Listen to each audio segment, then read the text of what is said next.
A really good strength exercise for all of your abdominal muscles in the prone position is the leg pull prone. I call it the Sphinx. Doesn't really matter what you call it. It's a challenging exercise, and let's get our alignment correct to start with. So our shoulders are going to be locked down. We're not going to be creeping them up towards our shoulders, and they're not going to be sort of floppy like so. We're going to have them locked, elbow directly underneath the shoulder, like so. How do I get my good head and neck alignment? I look between my hands or my wrists. I'm not looking up through my window. I'm certainly not looking down through my knees. That will tend to cause you to sort of curl up into that sort of flexion position. My bottom muscles are relaxed. So what I'm looking at doing is keeping glute max and hamstrings nice and relaxed. I'm thinking of a steel spike is underneath my belly button. I'm drawing it strongly away from the floor. I need to work harder through my transversus abdominis, my TVA or TA for short, or the belly button muscles as I call it. And in this position here, the tops of my feet are resting on the floor. You'll put tension through your hamstrings if you lift them off the floor. It's a way of cheating. When you need a rest, by the way, I'll talk to you about that right now. Go into the squash frog position and relax completely, everything, including your corset muscles.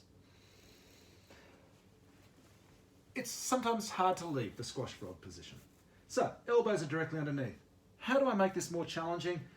Is a question that many of you are not asking, but I'm going to tell you anyway. One way I can do it is to have the elbow that little bit further away. So I've just slid it away from my knees.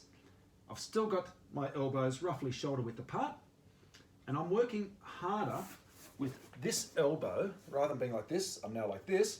I'm working harder through this sling of obliques, and when I have a rest, I'll come back to the floor, I'll do the other one.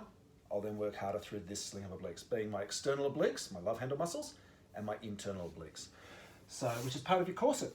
So I'll just do the other side now. So I've got my right arm, may not look like it from this angle, but it is definitely further away. And I'm listening to my body. If I find I'm starting to hold my breath or get the shakes too much, that's generally a sign you need a rest.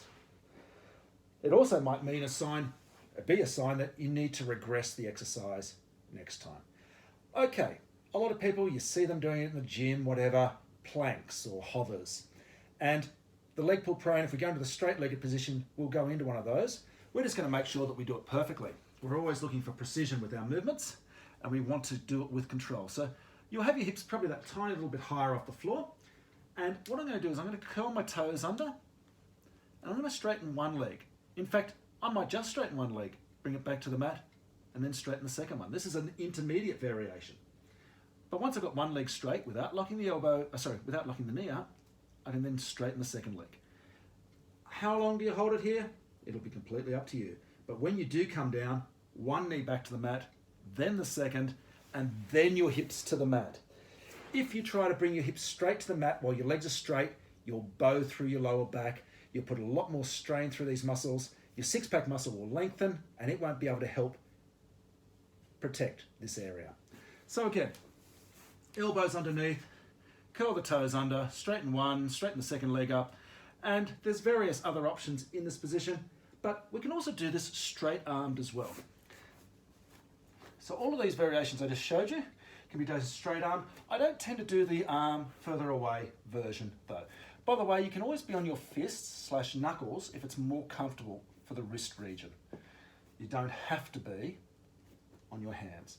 Okay, so again, I can curl the toes under and straighten away, and hold this position for as little or as long as I like. Still working hard through my belly button muscle. Elbows are soft, knees are soft, and when I come out of this, I'll bring the knees back, I'll have a little child's pose, stretching away from my fingertips.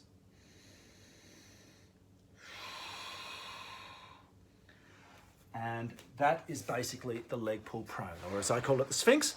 It's a challenging exercise, it's a strength exercise. Keep your alignment. If it's ever getting uncomfortable through your lower back, regress. Stop, have a rest, regress the exercise. Take it back a notch. It's much better to do the exercise perfectly at a level that you can do than to try to go to a level that you're not quite comfortable to do yet.